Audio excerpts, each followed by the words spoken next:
Toda estrategia de exigibilidad de derechos debe incorporar el uso del Sistema Internacional de Protección de Derechos Humanos. Siempre es un mecanismo complementario, es decir, que debemos hacer primero todos los esfuerzos por agotar las instancias nacionales, las administrativas, las judiciales, pero siempre tener en la mira, en nuestra mente, que también las instancias internacionales de protección de derechos humanos nos pueden permitir lograr nuestro objetivo, ya sea de que se haga justicia frente a un determinado caso o que podamos exigir un derecho determinado.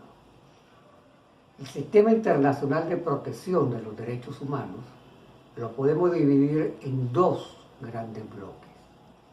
El Sistema Interamericano de Derechos Humanos y el Sistema Universal de Derechos Humanos. En el Sistema Interamericano, en el caso particular de Venezuela, contamos solo con la Comisión Interamericana de Derechos Humanos, donde podemos acudir a la comisión, por ejemplo, para presentar un caso o para solicitar una medida cautelar. En el caso del sistema universal, podemos usar la diversidad de instancias que tiene el sistema universal. Tenemos relatores a los cuales les podemos informar de una determinada situación de derechos humanos. Tenemos grupos de trabajo, por ejemplo, el grupo de trabajo de detenciones arbitrarias de Naciones Unidas, al cual le podemos llevar un caso que tenga que ver con una persona que haya sido detenida de manera arbitraria.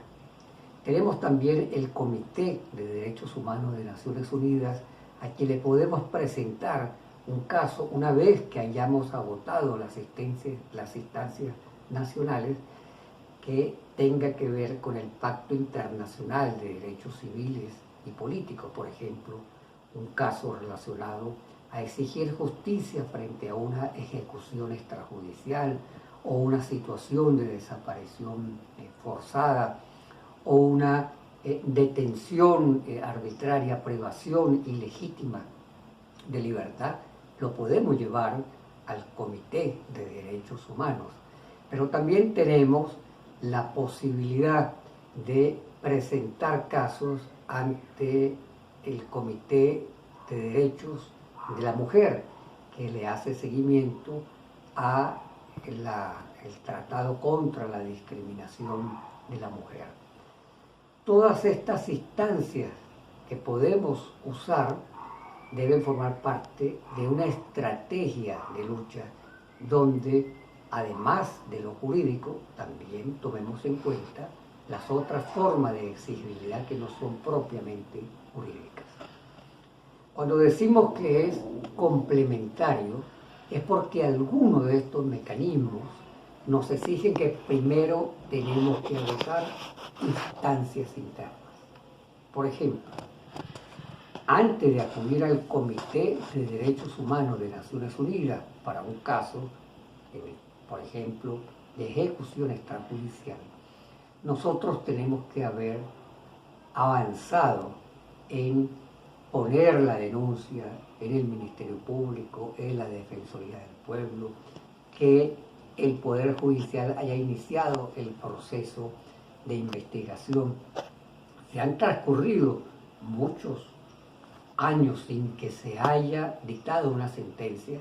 Nosotros pudiéramos usar el mecanismo excepcional de que se ha agotado el tiempo razonable para que se hubiese tomado la decisión. Entonces, esto de agotar los recursos internos también es relativo, pero en principio debemos acudir a las instancias nacionales. Hay mecanismos que no requieren agotar los recursos internos. En materia laboral, por ejemplo, podemos acudir frente a una violación de libertad sindical, al Comité de Libertad Sindical. Solamente pueden acudir las organizaciones sindicales frente a una violación a la libertad sindical y no se requiere agotar los recursos internos.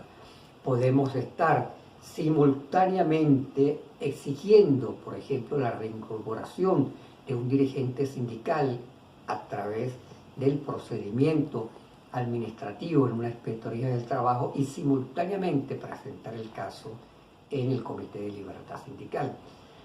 Podemos estar presentando un habeas corpus por una detención ilegal y arbitraria en un tribunal penal y simultáneamente acudir a el grupo de detenciones arbitrarias de Naciones Unidas, que es otra instancia en la cual no tenemos que agotar los recursos internos. Por eso tenemos que saber en qué momentos estas instancias nos exigen agotar recursos internos y en qué momentos no.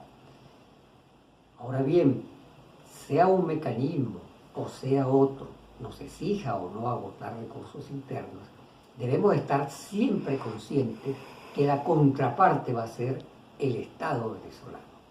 Y el Estado venezolano se defiende. Por lo tanto, nosotros tenemos que hacer nuestros escritos muy bien, presentar todas las pruebas posibles de acuerdo a los mecanismos. Cada mecanismo tiene un sistema de cómo presentar pruebas, pero son mucho más flexibles que las que presentamos en tribunales nacionales. Dar respuesta oportuna si estos mecanismos nos exigen que nosotros le demos respuesta a lo que respondió el Estado o ampliemos la información. Pero no perdamos de vista de que acudir a una instancia internacional de derechos humanos no significa que esta instancia internacional nos va a dar la razón. Que cualquier caso que vamos a llevar, nosotros vamos a ser el triunfante de ese caso. No, tenemos que estar conscientes que es una actividad que va a tener a una contraparte, que es el Estado, que también se va a defender, que generalmente uno de los primeros mecanismos que va a usar para defenderse, porque así lo hace el Estado venezolano, pero generalmente los estados acuden a ese mecanismo, es buscar desmontar de que tú agotaste los recursos internos, de que las víctimas agotaron los recursos internos. Y el primer argumento, generalmente en el caso del Estado venezolano es así, es: esta víctima no agotó los recursos internos y por lo tanto le solicito al organismo internacional que declare inadmisible este caso.